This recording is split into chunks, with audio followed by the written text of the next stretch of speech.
We're back, everybody. It is April. Welcome to another episode of Unplugged. I'm your host, Jacob Puckett, and for those of you who don't know, April is Lineman Appreciation Month, and for this episode, we're going to do just that. Take a moment to appreciate the work of linemen around the nation and to share the insights and knowledge from someone who has been in line work at every level and has seen every perspective. Our very own Director of Operations, Robert Kent. Robert has been in the industry for many years, and after editing this podcast, I've got to say that this was maybe one of my favorite episodes yet. I think you're really going to enjoy this. And as always, thank you for tuning into our episode. And let's jump right into the conversation with Robert, where he's explaining his background and his past at Blue Ridge Energy.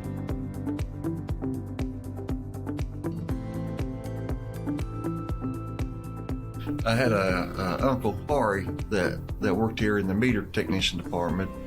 And so he told me, we'd lived out on the farm all our lives, and he told me there was going to be a job for the summer for just a couple of weeks, that the current lawn care person that was here was going to have to take a medical leave for a couple of weeks. And so I came in for a couple of weeks, and ended up the person never came back, and I was able to stay. And then through that, I got to see the linemen coming and going, and started to develop a huge interest in the line work and the ongoings of what electric cooperative was and even electric utility was. And then my cousin Harry also was going into the electric lineman field, and so that generated a lot of interest. And so the mowing the grass did it before I was a junior and senior in high school, and then pursued a career at the community college for about 6 months, and really wanted to be a lineman the whole time. It's funny that a 19-year-old, today's time, my kids included, really don't know what they want to do. And at 19 years old, I knew exactly what I wanted to do. I want to be a lineman. I mean, that was basically it, and got to see a lot of what they do. So you really just fell in love with the process and fell in love with the job at an early age. Yeah, I did. It's funny that you would see that, but years ago when you got to be employed at Blue Ridge, there are certain ways to get into the field. And for line workers back in the day, you had to read meters first. And that's just the way it was. So I had a job opportunity for a meter reading job. I was 19 years old.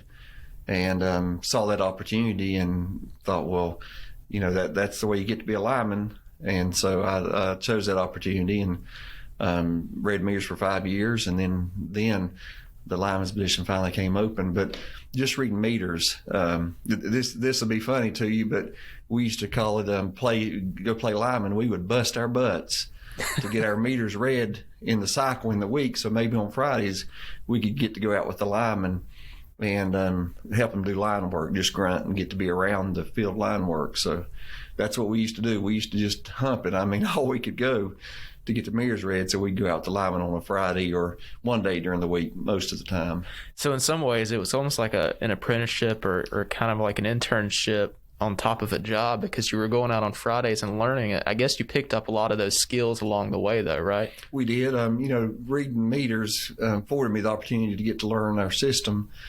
I eventually had read every route on our system in the Caldwell district, so it did give me an opportunity to learn our line feeds. I was always looking at the lines. Even on vacation, I would look at the lines because that's what I was interested in. So reading meters did give me the opportunity to be in somewhat of an apprentice out on Fridays. And so I got that opportunity to do that. But also just reading meters, I would see things that, maybe services down or trees on services or insulators broke on the primary poles. And, so we got that opportunity to look at things and also meet our members. And so that gave me a good opportunity to get to know our members, what a cooperative was, the rural areas, the farmers, just your everyday, ordinary people. So that gave me a love for that also. I think you hear a lot of times, you hear people say, love what you do. If you love what you do, you won't work a single day in your life. And it sounds like what you're saying is a lot like that. And when you think about today, you hear a lot of people also say, or be in situations where they don't love their jobs wherever they're at in the world, or they don't love their occupation, but you really loved it. And I noticed that whenever I'm talking to a lineman, whenever I'm talking to someone who's in this field or in this industry, they love it, or they love big aspects of it, and there's a certain passion for the job. Do you think that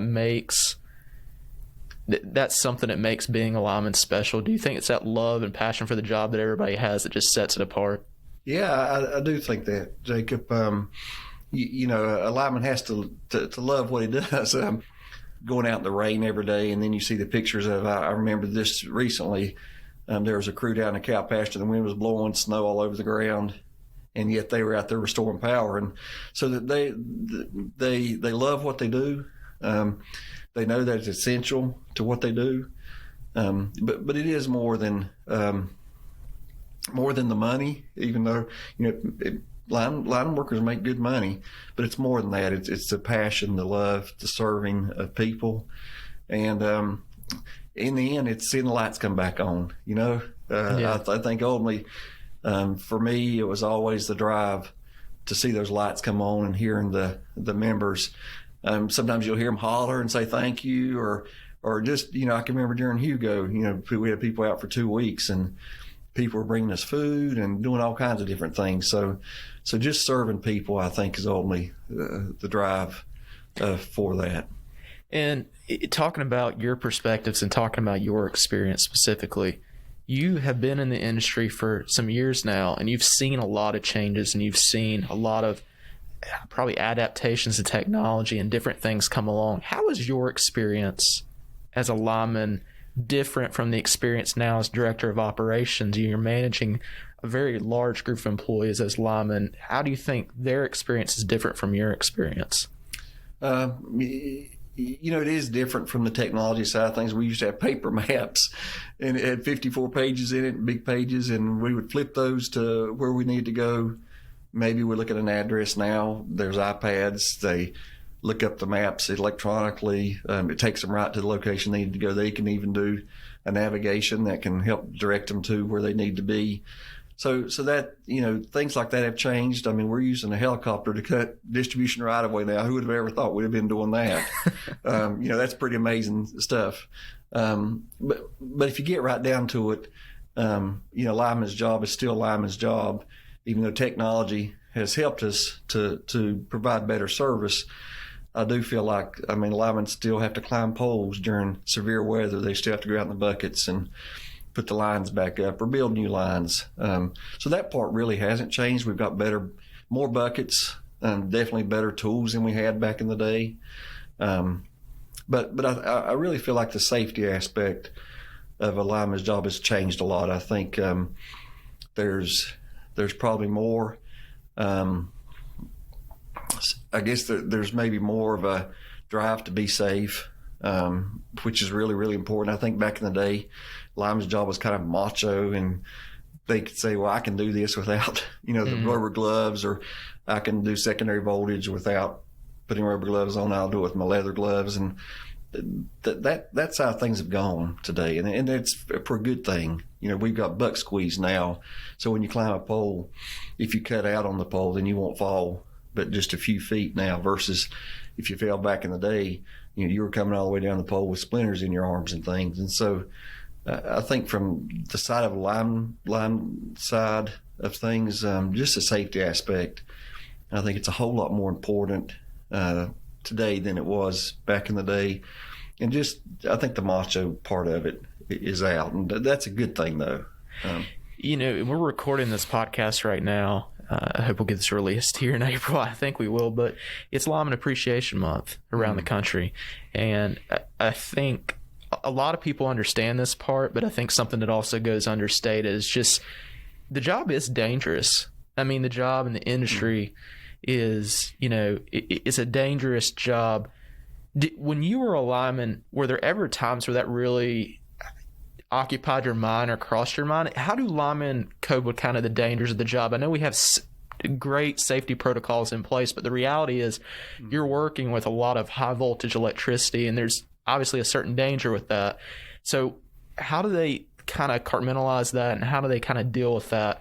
They're working with something that dangerous on a daily basis. Yeah. I think the danger in line work, it is a dangerous job. You don't know when you're in an ice storm and you go up a pole to climb a pole.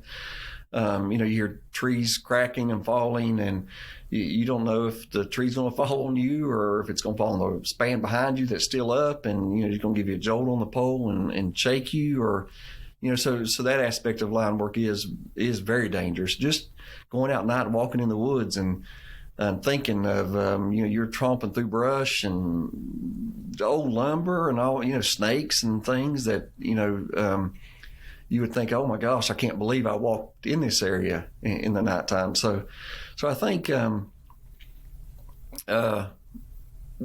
aspect of safety and just the dangers of line work. To me, it's more of the brotherhood of linemen and looking out for each other. I think when you go in this job, you're going into a dangerous occupation, but also you've got somebody that's going to be with you that's going to help look out for you, and you're going to help look out for them. And so to me, it's just the brotherhood of line work and looking out for each other. And it's a tough job, and it's a dangerous job, but you're looking out for each other at all times. And you don't ever want to go to the place where somebody gets burned or electrocuted or something like that happens. So you really try not to let that happen, and you look out for each other really, really close. As someone who's been in this industry for a while, what do you think are some of the most rewarding experiences you've personally felt? It doesn't have to be as a lineman, but it could be generally in this industry. I don't know if it's a storm or something you saw happen that was cool. What are some of the most rewarding experiences for you personally? I think as back when I did line work on a regular basis, of course, it was seeing the lights come back on. And then as I worked my way up through being an operations manager, it was seeing our linemen and outside personnel that really, really performed well during a storm and got a lot of accolades from our members, and everybody was safe and nobody was hurt. And then in today, I think, we've got, 22 linemen that have been with us 5 years or less, and it's seeing them grow and all they can achieve and all the good things that they're bringing to Blue Ridge members and the service that they're providing and the new technology that they're wanting us to see us achieve to better serve our members. I think for me, that's absolutely it. And that, and then also seeing our linemen step up and take on those new leadership roles and really excelling in those. If I'm an 18-year-old kid right now and I'm listening to this podcast, how would you tell me to get into the industry? How would you tell me to get into line work? If I'm interested in being a lineman one day, how would I do that? Wow. I talked a little bit earlier, for us, something that new that has been, developing for 5 to 10 years now is the technical colleges, the called community colleges, Forsyth Tech, and those community colleges are really doing a good job in training linemen. And when they go through this training, it's really not giving them all the expertise, and they learn how to climb and they maybe go up in a bucket. But really what it's doing is it's really letting those people that are taking the technical schools or going to the line schools know that this is the career that they want to choose. And it also helps the contractors and the cooperatives and the IOUs that are hiring them. It lets them know that, they're somewhat prepared and they have a good understanding of what they're getting into. And so the technical colleges and the programs that they've put forth there have been good. So that's what I'd recommend. Starting there, talking to the linemen that doing that, and then put yourself out there. You got to sell yourself, so you got to put yourself out there, and you got to talk to your contractors, and you got to. I had a good friend that tried to get on for Blue Ridge for years, and he made sure that pretty much on a quarterly basis, he was contacting that supervisor, and he said, I'm still here. I'm still wanting a job here. Persistence, yeah. You got to be very persistent in that, because line jobs are sometimes hard to come by. It kind of ebbs and flows, I guess. But there's line jobs all across the country, and so go for it. If that's your passion, go for it. Sell yourself. Get out there. Get your training, and then get some experience. And I think you're selling yourself is a big part of it. Well, that wraps up another episode of Unplugged. I appreciate you for listening. If you're on a mobile device or any kind of podcast listening app, scroll up for me and hit that subscribe button. We would really appreciate it. And if you enjoyed the episode, scroll down and leave us a review. We'd love to hear your feedback, maybe some episode ideas or what you enjoyed about this episode. But anyways, I appreciate you listening to another episode of Unplugged. And until next time, I'm your host, Jacob Puckett.